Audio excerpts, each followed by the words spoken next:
साथीहरू, म चाहिँ हजुरलाई एउटा कुरा अनुरोध गर्न आएको है आज। हजुरले मलाई त्यो माया गरेर लेख्नुभएको हो थाहा छ, माया गरेर त्यो स्टिकर पठाउनु भएको हो त्यो पनि म बुझ्छु होइन।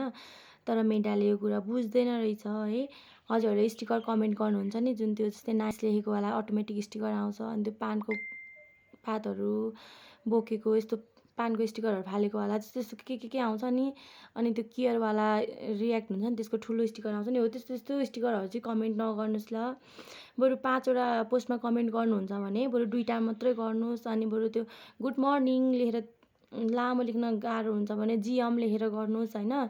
अनि अथवा केही अब बरु छोटो लेख्नुहोस् होइन तर आफैले लेखेर कमेन्ट गरिदिनुहोस् ल। त्यो अब हामीले यत्रो धेरै मेहनत गरिरहेको छौँ मोनिटाइज गर्ने भनेर अनि त्यो स्टिकरहरूले चाहिँ कति धेरै असर गर्दो रहेछ। इङ्गेजमेन्ट नै बढ्दैन। मेरो कति धेरै भ्युज चाहिँ धेरै पुगेको छ कि 2 मिलियन पनि क्रस भइसक्यो सायद 2.5 मिलियन नै होला होइन। अनि इङ्गेजमेन्ट चाहिँ छैन क्या।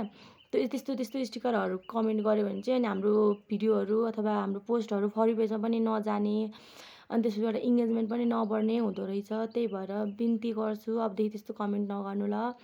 हजुरहरूले माया गर्नुहुन्छ मलाई थाहा छ यो कुरा पनि मान्दिनँ है। मैले पहिला पनि पोस्ट चाहिँ राखेको थिएँ होइन लेखेर चाहिँ गरेको थिएँ। अब अझै पनि गर्दै हुनुहुन्छ अब चाहिँ नगर्नुहोस् ल प्लिज।